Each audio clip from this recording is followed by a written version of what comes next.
Happy Monday. I'm Tristan Winder in the News 2 streaming studio with the Morning Pulse here just a couple of days before Christmas. Christmas Eve, if you will, here on this Monday, December 23rd. Over the weekend, Community Connections hosted their monthly prescription drug collection.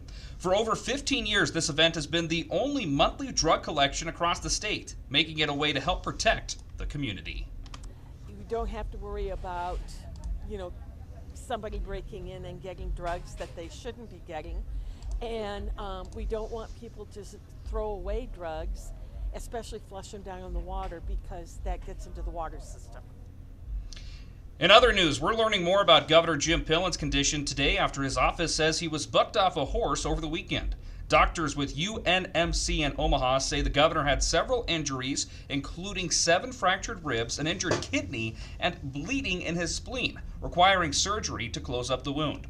They say he's awake and in stable condition, saying that he's working to keep his body moving while in the intensive care unit. Here's what the doctors say the timeline could be looking like for Governor Pillen.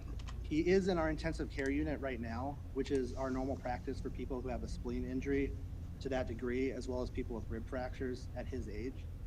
However, he's doing well enough and he's stable that we expect him to probably leave the intensive care unit sometime this afternoon.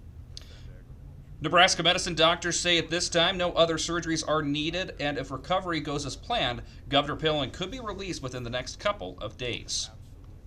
In news around the nation, Party City has filed for bankruptcy for the second time in less than 2 years.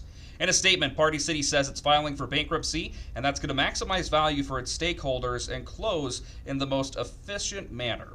The filing comes just days after Party City announced that it was shutting down all of its stores. Stores will close on February 28th, and the company says that they'll have going out of business sale while supplies last.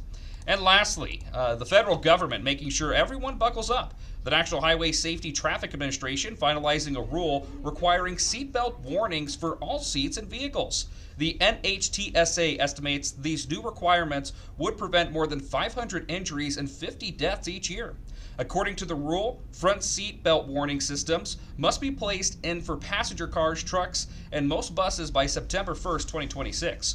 Rear seatbelt systems must be in place by September 1st of 2027. The new rule also requires visual warnings to be displayed for at least 1 minute and audio warnings to be alerted for at least 30 seconds. So, coming in the near future, we'll have rear seatbelt warnings similar to what we have in the front of the vehicle.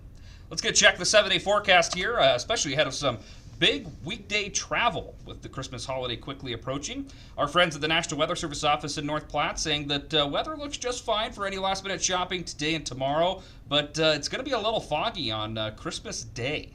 Less than 40% chance of visibility 1/2 mile or less across a good portion of central and eastern Nebraska. So something to keep in mind from our friends at the National Weather Service office in North Platte. Looking at the 7-day outlook though, 53 the high today. Going to be beautiful today and tomorrow. A little bit cooler than for that Christmas Day on Wednesday with a chance of moisture. And then the chances of moisture stick around for the rest of the work week, but they are a little bit diminished after Wednesday. And then beautiful weekend temperatures. Seasonably warm for this time of the year as well.